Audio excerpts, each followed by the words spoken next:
Welcome to the Lexicon Artists. I am your host Ewan, and this is my lovely Wordmaster assistant, Christina. Hello. We are here once again to talk about wondrous words. Words from all around the world. Words with all different shapes and sizes. So here is our first word for today, and that is lugubrious. Lugubrious. I just like the way that looks. I like the number of U's, the G's and the B's and the L's. It's a pretty looking word to my eyes. But then you tell me what it means. Yeah, it means pretty much the opposite of that. So, lugubrious is an adjective meaning mournful, dismal, or gloomy, especially in an exaggerated or affected way. It describes someone or something that is very sad or full of sorrow, often with a tone that seems over the top or not entirely sincere. So, what's your first thoughts on the word lugubrious? Before people realized they could say short things like emo, they had words like lugubrious. Yeah, it seems like it was So probably... is being so lugubrious right now. Now you just say they're being emo. Yeah, he's overdoing it. It's so full of sorrow, but with that overtone of over the top. It's perceived as insincere, which yeah. is how I think a lot of emo kids feel they are perceived, whether they are trying to be lugubrious or not. There is a perception that it's an affectation where they're just putting it on a little melodramatically. My first thought would be you watch the tropes of the high school hierarchy, like the cool kids or just popular people in general that have like a face to keep, like a persona that they're going with, and so, or maybe they have an online following. Yeah, popular people that when these awful mournful times happen, whatever they say is like maybe not the most sincere, but it's definitely the loudest. So it's like, oh, Timmy, oh, he was so good, and everyone believed what I say about Timmy, even though I barely knew him. I feel like I can think of a particularly famous example in recent pop culture that fits an example like that, when people are putting on a show being mournful when it's literally just theatre, and why in particular they might do that in a sense, creating a respectful show to mourn someone. That's more of a political what's it called, coy strategy play to say you have to adhere to social standards and not besmirch the name of a dead person, but meanwhile I can just use them as a puppet to play as if I have the moral high ground. Yeah, you use it as a platform for what you want to do, more so about the person. It's a subtle kind of coercion and manipulation that's not respectful to the actual deceased, because you're still using them, and that's disrespectful because you're using them as a tool. For your own devices. Yeah. Exactly. So, sadness is often extreme, exaggerated, I don't or think a it bit fits overdone. with this, though. No. Especially since no one has anything close to even a convincing affectation of mournfulness, like it was such a fake out. Oh, I kicked my water over. Sorry. So in essence, if something is described as lugubrious, it is not just a little bit sad, it's extremely, perhaps even comically sad or gloomy.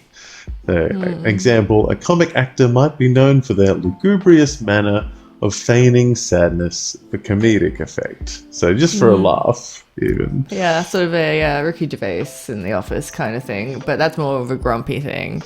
Oh, no, he's really sad. Kevin from The Office with his chili. It's sad, but it's hilarious. And he's Oh, Yeah.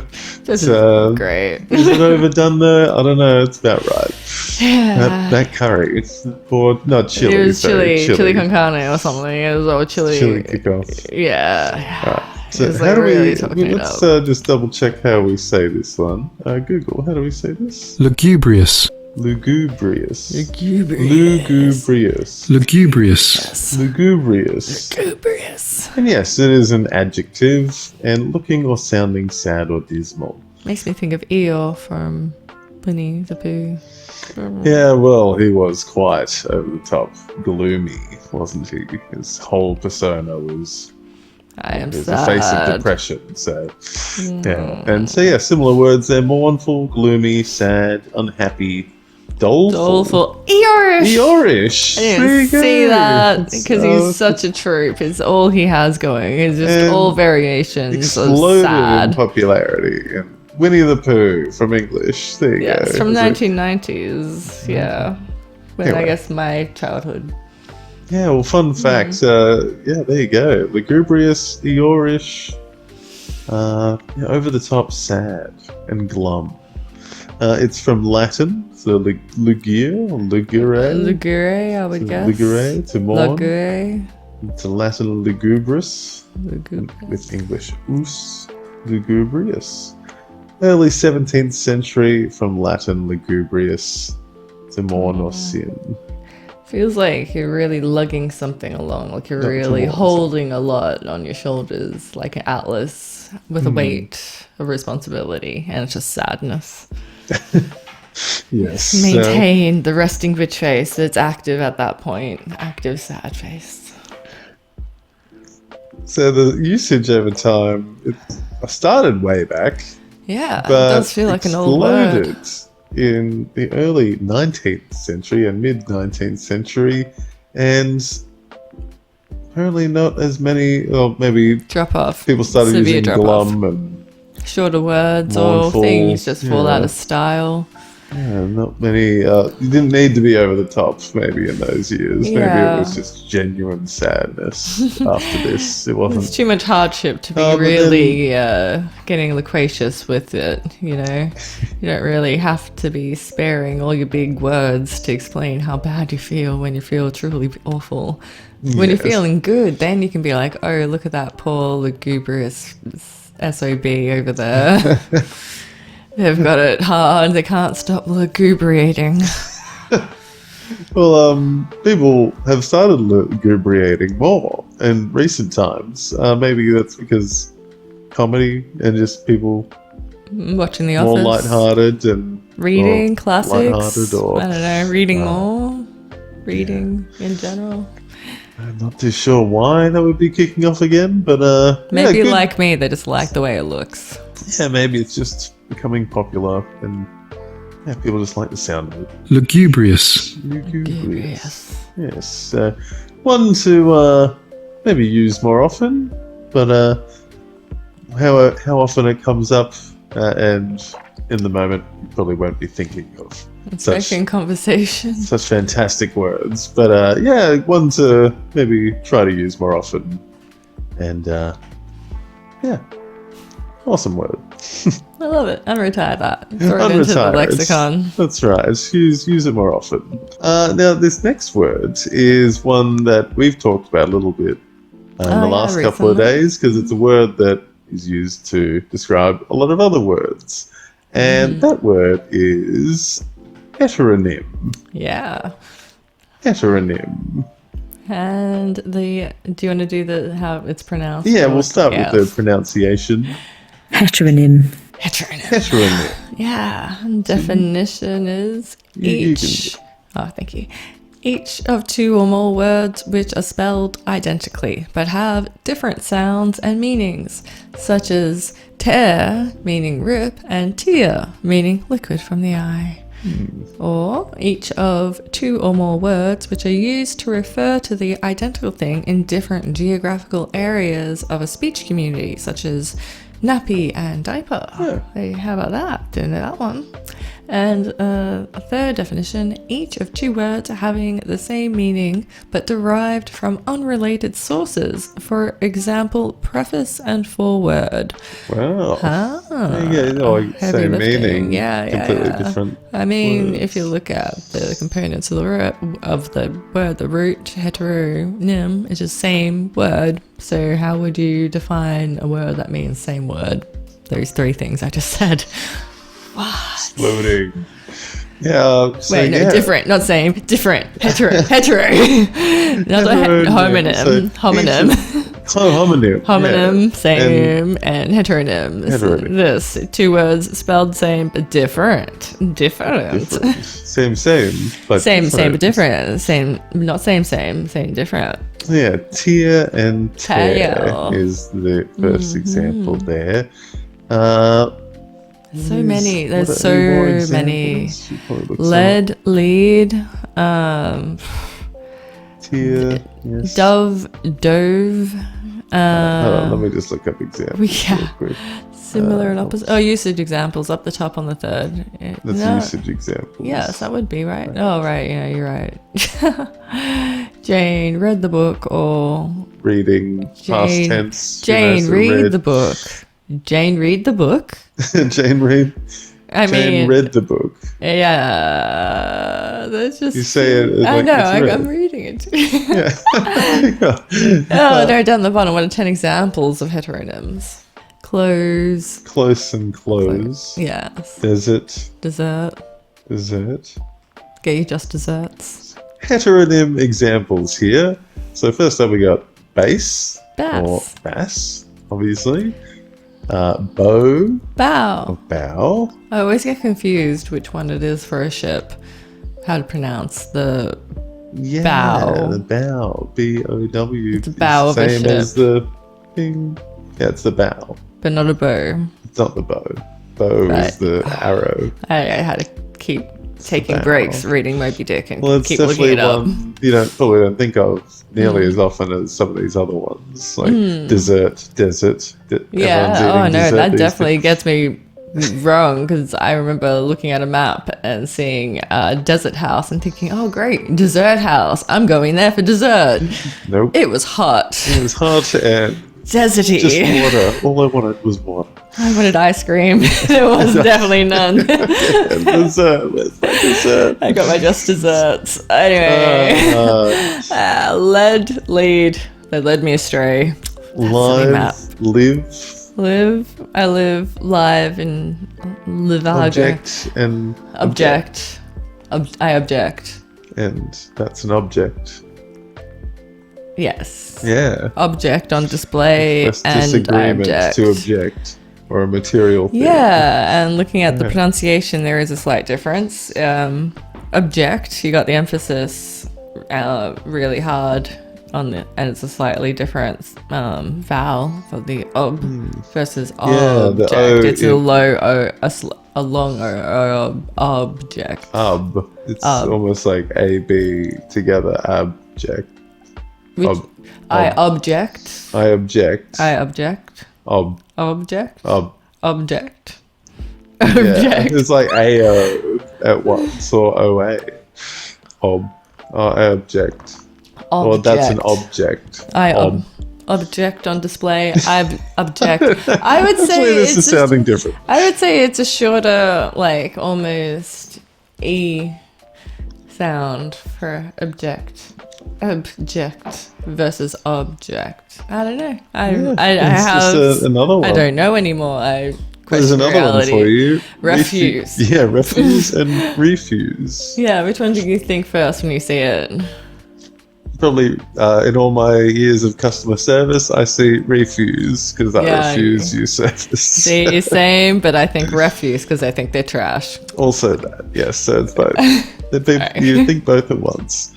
Yeah, tear and tear, wind And wind. and wind. Wind. Yeah, I always put an E on the end of it for some reason, but that's me and Yeah. my dummies. Another one is minute and minute, because a lot of these are words where the second meaning was one that I didn't learn until I was like in secondary school, and that was minute. I don't think I knew that until I was in like grade 7. So this is the different. What's the difference between a homonym and a heteronym again? Yeah. Remember, heteronyms are words that are spelled the same and have different meanings, but are pronounced differently. Homonyms are words that are spelled the same, have different meanings, that are pronounced the same. Yes, so it's even more confusing. You're saying two words with different meanings, but you're saying them as if they are the same. Yeah. So it's up to the context and your own wits. So those are all homonyms that I was just saying before. Yeah. So book, Yeah. pen. Right, They're right. spelt the same, different meanings, but are pronounced the same. Yes. Oh. So yeah, there you go, heteronym and homonym. Good ones to know, because we all use them all the time. Yeah. And Easy to forget that you are using them. And that's what language is made up of. especially English. Crazy old English. We are a nutty bunch. Let's get on to our third word for the episode, and it's one that I've heard a bit more recently because there's a song I've been listening to by the Popcorn Crumpets that Yes. is literally in their title. So yeah, Mr. and Mrs. Misanthrope. Yes. Misanthrope. Misanthrope. Misanthrope. Almost on theme with lugubrious.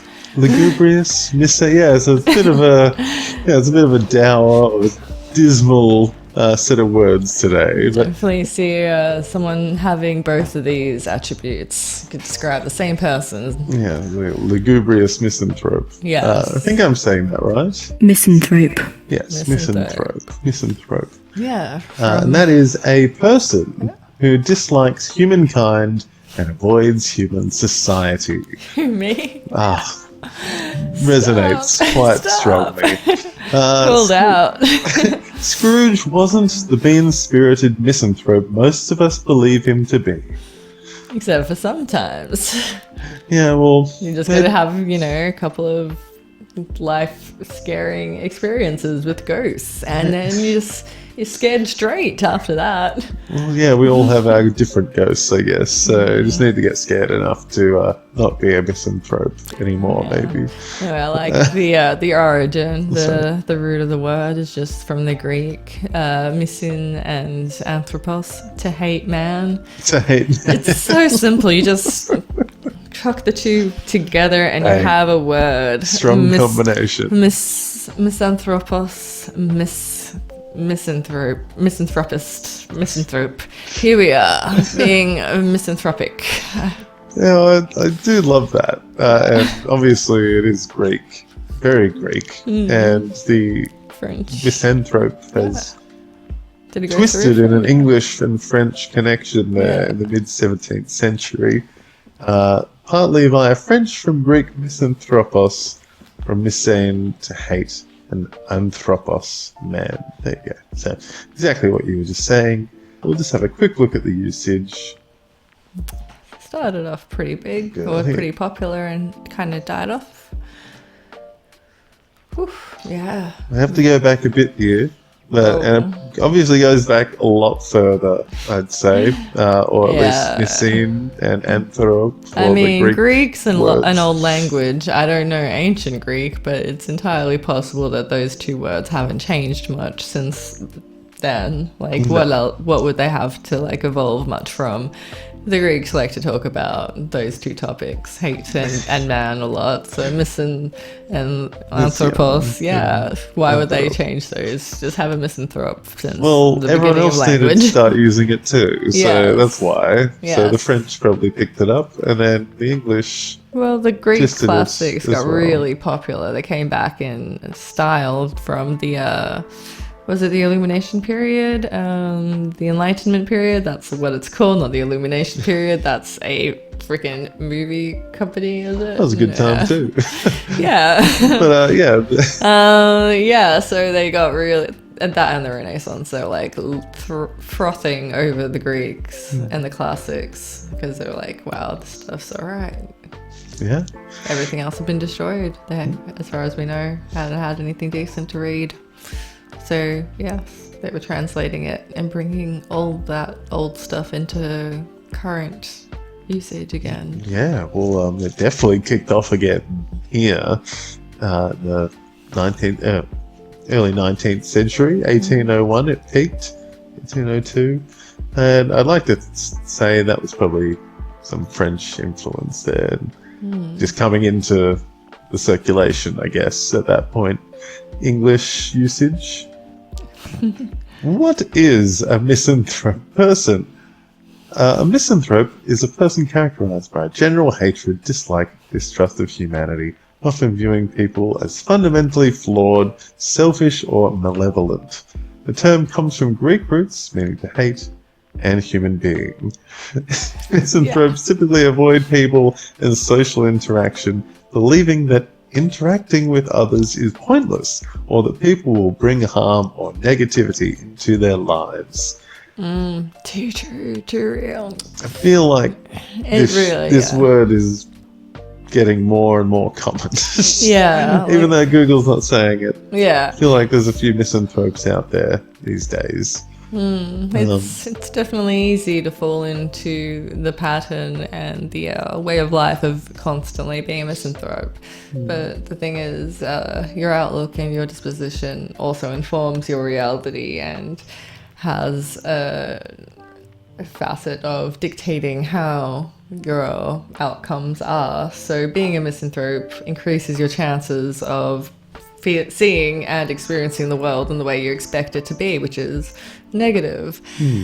Whereas if you attempt to go outside that outlook and do positive thinking and shit, that's extremely difficult for misanthropes to do. Yes. And people of lugubrious natures and other negative dispositions, if they attempt to see the positives in life, to look at the bright side of life, then even acting on that optimism increases your chances of having a better outcome in life overall. Even though most of the time you might still be in an absolutely terrible situation, dire circumstances, your ability to mentally overcome hardship is really what makes a huge difference in a lot of things. Well, it was the opposite of misanthrope or misanthropy. Misanthropy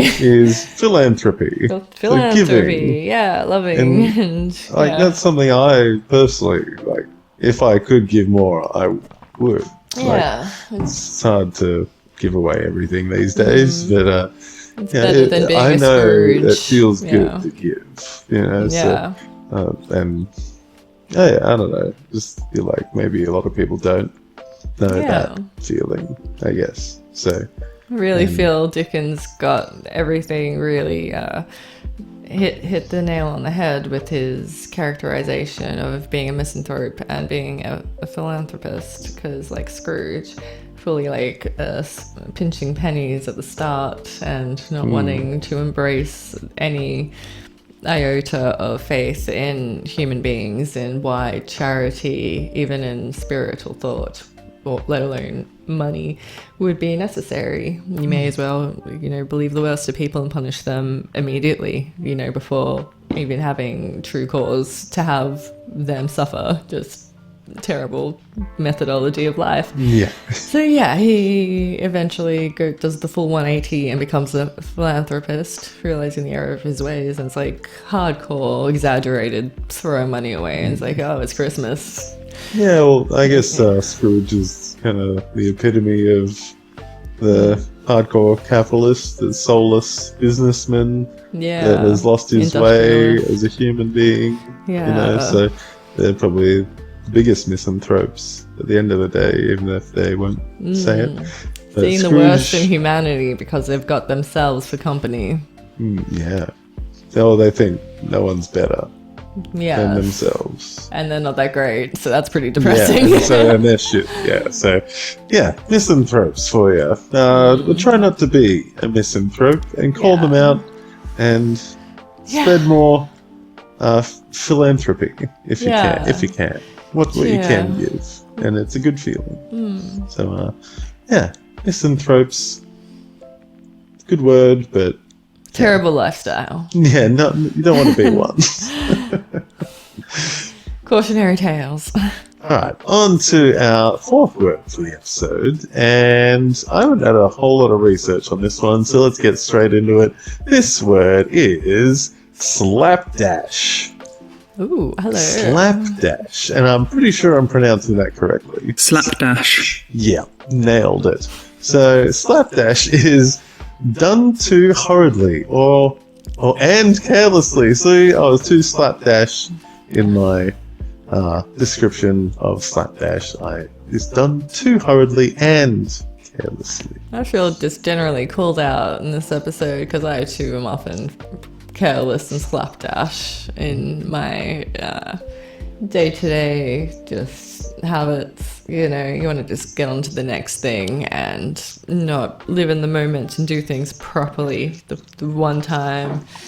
Yeah, Either that or I wanna- go the opposite and I'm just like lost, time blind. Well, that's it. These words come from relative places, I find, or they come from real world scenarios, or real life places. So I am definitely very slapdash in a lot of aspects of my life because, well, everyone always asks you to do things quickly or get things done like on a time limit or something, and I have anxiety when that happens, and definitely get a bit slapdash, I think.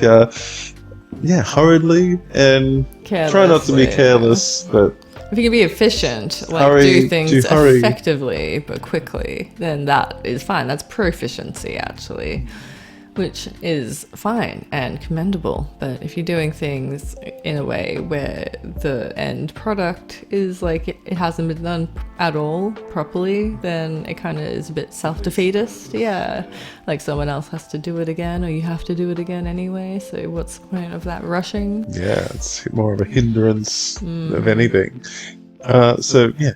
Yes. Little usage there. He gave a slapdash performance. So, ooh, Disappointing. disappointment. Forgive, but also I saw how the synonyms had lackadaisical, and when we had that as a previous Yes, word. that was last Yeah, week's word. yeah. So, little opposite to lackadaisical. You're trying to hurriedly do things, but probably Yeah, incorrectly if still- you're doing it slapdash like. Yeah, it's still the careless, but in a different manner. Careless, but to rush through. Is it? Yeah, Hasty, so it's haphazard. disapproving. It's a disapproving adjective, Yeah. an adverb that describes something done hastily, haphazard manner, lacking attention to detail or purpose. Yeah, really something that should be done well but hasn't.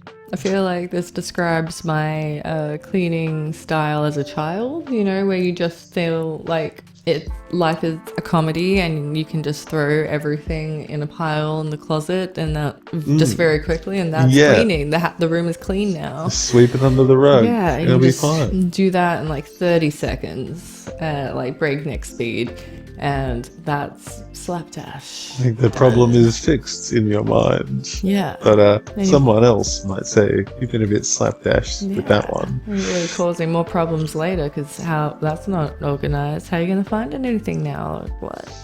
Yep, shouldn't be Twice that a week. slapdash. It's disrespectful of the entire process of cleaning and organizing when you just do it in a manner that is downright disrespectful.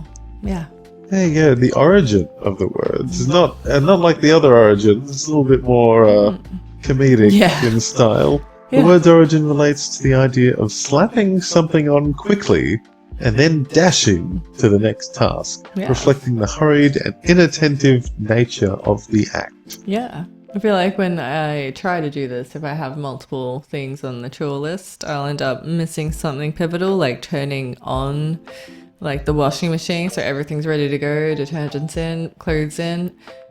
Don't turn it on, and I've moved on to the next task, and it's like, Yeah. wait a minute, it's just sitting there getting foosty now. Why? Just go pay attention to what you're doing before you move on to the next thing. Yeah, Concentrate. exactly. So it's just one step missed and suddenly you've been Irritating. too slapdash with the task. Whole process, the whole system, the whole routine. An easy thing to do. Very easy thing. We're all human, and we're all victims of being a bit slapdash. Yeah, being a bit careless. Let's see the similar and opposite words. Similar words being careless, slipshod. Slipshod, yeah. Slipshod? Run Lackadaisical. slipshod work, yeah. Sorry, very similar. Yeah. Said opposite before. Yeah. Similar. Hasty, hurried, disorganized, haphazard. I do like that. Actually, yeah, sorry, I was going to say, I like slipshod because it reminds me of when you've seen somebody's work, like the aftermath, and you're like, why did somebody do this? Did they just hate their job? They want to get out of here.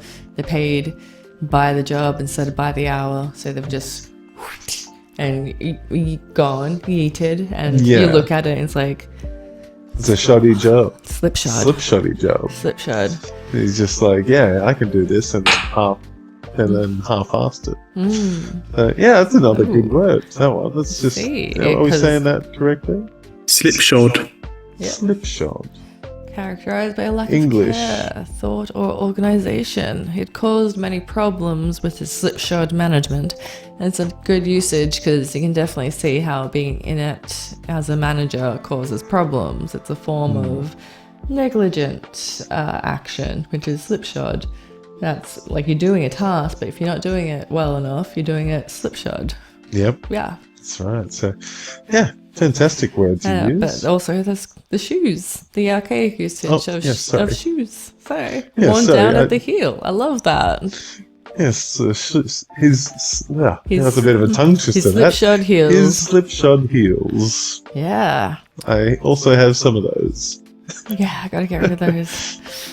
Anyway, that was a side word of slapdash. And the opposite would be to be careful, to be meticulous. I like that word or too. painstaking. Don't we all love being staked with pain? No, just love it. As long as I'm getting paid enough. No. Staked with pain. The pay is the pain. You pay yourself with pain, so you stake yourself some more. Well, we all love talking about how bad we've got it. You know, I had to do this many hours. I had to do this or that. I think it's painstaking. It's almost prideful to a lot of people. For toughing it out. Be meticulously painstaking and careful.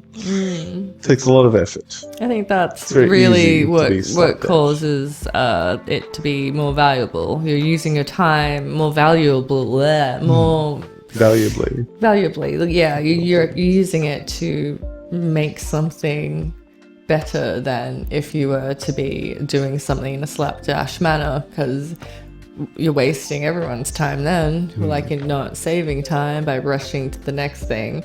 If you're being meticulous and painstaking, then even though it's probably taking a longer time, hopefully you're putting the value in by that attention to detail. That's hopefully the idea behind time, what's it called? Time expensive, time laborious tasks, you know, like embroidering and doing all those things. Yeah, skillful tasks and things. You can't be slapdash. Yeah. If like you need your concentration, you have to have that brain power and no lapse of attention. If you were haphazard or lackadaisical, gone. Meticulous. Yeah. Yeah, can't be lackadaisical or have slapdash tendencies with some professions. It's just airline pilot, I mean, maybe you can nap for a while, but then I think you have to pay attention for certain areas. Yeah, well, unless you know what you're doing. Maybe you become a Luddite and something takes your job anyway. So, and you can't be skilled up, and nobody has lobbied for your industry to save your employability status. Life's tough. Life is tough. Truly. All right, let's get on to our last word for the episode today, and this one is of French origin. Lovely.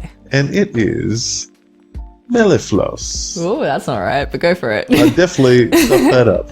Mellifluous. Oh, it's kind of close. Mellifluous. Mellifluous. Mellifluous. Mellifluous. Mellifluous. Mellifluous. So probably not too often in the English dialect at the moment. It's almost an example of itself, like an onomatopoeia, because it is of a sound pleasingly smooth and musical to hear. Yes. Mellifluous. Mellifluous. Mellifluous. Mellifluous. Mellifluous. Mellifluous. You know, that airy Yes. mellifluous. So yes, it is sweet sounding, sweet toned, Dulcet. dulcet, Yes, dulcet Honeyed. tones. or mellow, or soft. Mellifluous. So Latin in origin, mainly mel and fleur. Fleur. Honey Ooh, to flow. I would have thought flower, but because French, fleur, flower. But yeah, so okay, flow. No, I think that's why it's a really pretty word, to be honest, because it's like, you imagine Nice sounds. honey, when you pour honey, Flowing. that is one of the most satisfying looks and feels. So honey to flow, Fleur. but in association with Mellifluous. pleasingly smooth Mellifluous. and musical as well. So, low mellifluous voice. Even the Latin looks like a fun word. Mellifluous. Mellifluous. To use. Fluous. Fluous. I don't know how to say Latin. Yeah, we're probably butchering it completely, Yeah. but let's have a look. It definitely hasn't been used recent times, but wow, Whoa! definitely was being used every single day in By everyone. 1633. Kicking Everyone was- off. Maybe there has to be something like mega popular, like Chaucer or something, and everyone was reading it and loving the word mellifluous suddenly. Maybe there was just a lot of honey. Maybe. The honey traders were coming around. They were village to village selling the honey, and everyone was feeling really mellifluous. And singing about Yeah, it. yeah. And a beautiful, The counters, beautiful honey, pitched singing voices, sweet as butter or honey, having a smooth, rich flow, mellifluous. mellifluous. Like you're Mellifluous. going on the Flu Network in Harry Potter. Melliflu. Diagonally. Did he say diagonally? Yes. Filled yes, and with filled something with- such as honey that sweetens. That Ooh. sweetens. Ooh. Honeyed voiced. Honeyed. So yeah, it's just I thought it was just a pretty word. Yeah. And breakdown, smooth and flowing, sound moves easily and without harshness. Sweet sounding, the sound is pleasant and agreeable to the ear, and honeyed, it carries a quality of sweetness, often compared to honey. Examples here are, she spoke with a soft, mellifluous, I can't even say it right. Mellifluous. I gotta hear the Yeah. Mellifluous. mellifluous voice that charms the audience. Why has it not dropped Mariah Carey yet? Because, you know, honey. That's not an example of it at all. Oh, she should be using that word more. Or be used to describe her more Yes. as mellifluous voice. Music had a beautifully mellifluous tone that was easy to listen to. So yeah, if you can wrap your... It's a quick one to finish here, but if you can wrap your head around that word mellifluous, Mellifluous. then I would love to hear it in circulation more and hear it Yeah. in my friend groups. And if I'm smelling good or saying sweet things or sounding sweet, it's like, oh, you're in a mellifluous tone today, Ewan, then that'd be a fantastic compliment to hear. Sounding delightfully mellifluous today, my dear. Mellifluous. Oh, yeah, I need more water to say that 10 times a day. You have to Too hard. prepare just to drop this and make someone's probably year, just anyone in your life, just go, you know what, I find you very mellifluous sounding. And they will have no idea Pleases what you're me. saying. It's like, it's a compliment, look it up. Yeah, exactly. Just tell you, it's a compliment. Look it up. Yeah. Exactly. Use the word check out the Lexicon. as well. That's right. They'll tell you what it's all about. All right. Well, that is the last word of today. And yeah, thank you so much for watching. We'll see you in the next episode. Adios. Hey guys, thank you for watching this video. If you did enjoy what you saw today, please like and subscribe and follow us on Blue Sky and Duolingo if you'd like to learn more.